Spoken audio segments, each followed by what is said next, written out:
আমি হাঁড়িতে জল নিয়ে নিয়েছি, দিয়ে দিচ্ছি পরিমাণ মতো লবণ, দিয়ে দিলাম সাদা তেল,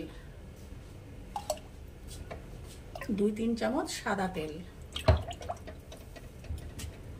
দিয়ে দেব একটু লেবুর রস, 2 চামচ মতো লেবুর রস। লেবুর রসটা দিলে কোনো কিছু হয় না, লেবুর রসটা দিলে চালটা একটু সাদা সাদা হয়। হ্যাঁ, আর তেলটা দিলে পরে হয় হচ্ছে একটার সঙ্গে আরেকটা ভাত লেগে যায় না। আচ্ছা, এবারে আমি দিয়ে দেবো চাল। চালটা সম্পর্কে আমি একটু বলি। চালটা আমি প্যাকেটজাত চাল কিনেছি, সেই জন্য এটাকে আমি ধুয়েই সাথে সাথে ব্যবহার করছি। আপনারা যদি বাজারে লুজ চালও পাওয়া যায়, এই চাল দেরাদুন রাইস, সেই লুজ চাল কেনেন, তাহলে সেই চালটাকে ধুয়ে 15 থেকে 20 মিনিট একটু ভিজিয়ে রাখবেন, ভিজিয়ে ব্যবহার করবেন। আর প্যাকেটজাত চাল হলে পরে ভেজানোর কোনো দরকার নেই, সাথে সাথে ধোবেন, সাথে সাথে ব্যবহার করবেন। দিয়ে দিচ্ছি আমি চাল। এই চালটাকে এই ভাতটাকে আমি 80% রান্না করব, করে আমি রেখে দেবো ঠান্ডা হতে। সেটা আমি আর দেখাবো না, শুধু শুধু ভিডিওটা লম্বা করে লাভ নেই। শুধু দেখবেন, একটুখানি নাড়া দেবেন, হালকা হাতা দিয়ে নাড়া দিয়ে 80% রান্না করে এটাকে জল ঝরিয়ে ঠান্ডা করতে দেবেন। তারপরের স্টেপে আমি ফিরে আসছি।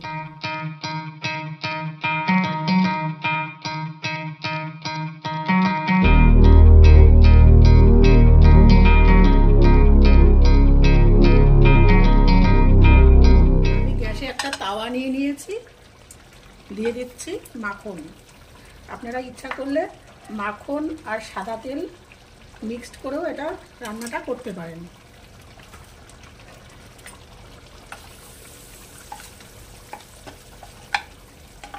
আচ্ছা, একটু সাদা তেল দিয়ে দিচ্ছি, নাহলে মাখনটা খুব তাড়াতাড়ি পুড়ে যায়, তো সেই জন্য সবসময় একটুখানি সাদা তেল দিয়ে দেবেন, জাস্ট 1 চামচ, যাতে তাড়াতাড়ি মাখনটা না পুড়ে যায়। আমার রেসিপিগুলো যদি ভালো লেগে থাকে তাহলে আমার চ্যানেলটিকে অবশ্যই সাবস্ক্রাইব করবেন, লাইক, শেয়ার ও কমেন্ট করবেন। আমার পাশে থাকবেন। পাশে থাকলে নতুন নতুন রান্না শেয়ার করার একটা ইচ্ছা জাগে।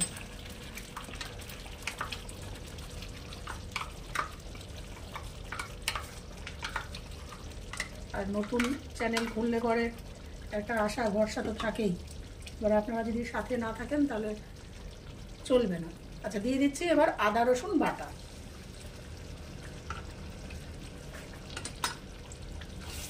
এটা একটু ভেজে নেব।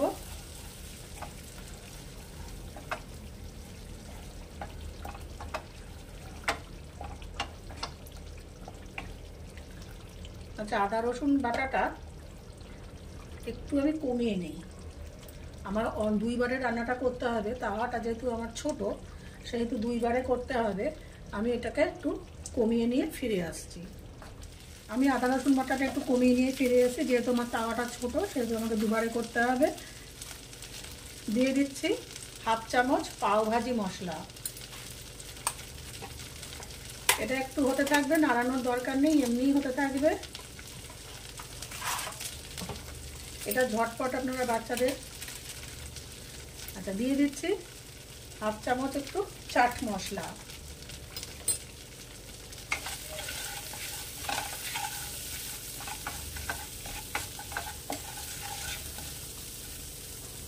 আচ্ছা, এর মধ্যে এবারে আমি দিয়ে দেব ছোট করে কেটে রাখা গাজর, দিয়ে দিলাম অল্প বিনস, অল্প কেটে রাখা ফুলকপি, কিছু কেটে রাখা মাশরুম, দিয়ে দিলাম কিছু ক্যাপসিকাম, দিয়ে এবার এটাকে ভাজা ভাজা করব। আচ্ছা, এবারে আমি এখানে দিয়ে দেবো লবণ। স্বাদ অনুযায়ী অল্প লবণ দেবো, কেননা পাওভাজি মশলায় একটু তো লবণ থাকে, দরকার হলে দেবো, নাহলে দেবো না। জাস্ট একটু লবণ দেবো, দিয়ে এটাকে সাঁতলে নেব। আচ্ছা, দিয়ে দেবো এখানে একটু হলুদ।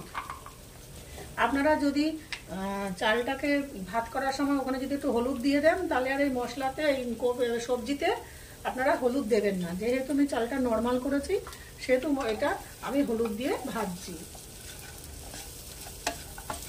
একটু নাড়াচাড়া করার পরে আমি এখানে দিয়ে দেবো একটু জল। একটু ভাজা ভাজা হওয়ার পরে আমি দিয়ে দেব একটু জল, মশলাটা এই মশলাটা আর সবজিটা সিদ্ধ হওয়ার জন্য।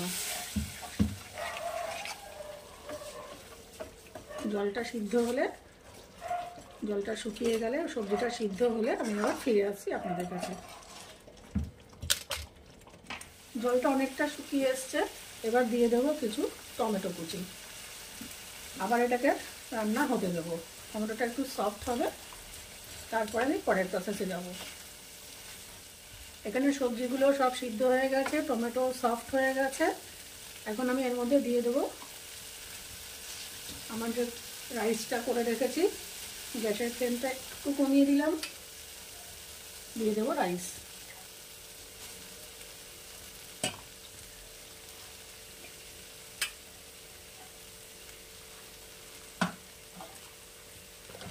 দিয়ে একটু নাড়াচাড়া করে নেব। আপনারা এই পর্যায়ে দেখে নেবেন, যদি একটু লবণ লাগে লবণ দিতে পারেন, কাঁচা লঙ্কা কুচি দিতে পারেন। আমি সবার শেষে একটু কাঁচা লঙ্কা কুচি দেব, তবে এখনই দেবো না, তাহলে ঝালটা বেশি হয়ে যাবে।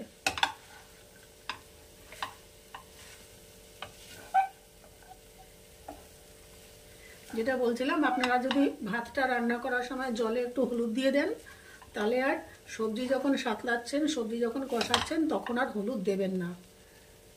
যে কোনো একটা টাইম ইউজ করতে হবে হলুদটা। আচ্ছা, এবারে হয়ে গেছে আমার। এখানে লবণ ঝাল একদম পুরোপুরি ঠিক আছে, আর কিছু দেওয়ার দরকার নেই। নামানোর আগে আমি আর একটু বাটার দিয়ে নাড়িয়ে নামিয়ে নেব বা সার্ভ করে নেব। ব্যাস, আমার তৈরি মুম্বাই স্টাইল তাওয়া পোলাও। আমি এটাকে প্লেটিং করে ফিরে আসছি আপনাদের কাছে। আমার রান্নাগুলি ভালো লেগে থাকলে আমার চ্যানেলটিকে অবশ্যই সাবস্ক্রাইব, লাইক, শেয়ার ও কমেন্ট করবেন। মাখন দেওয়ার পরে, নাড়াচাড়া করার পরে, জাস্ট নামানোর আগে মুহূর্তে আমি ধনেপাতা আর পুদিনা পাতা কুচি মিশিয়ে এটাকে সার্ভ করব।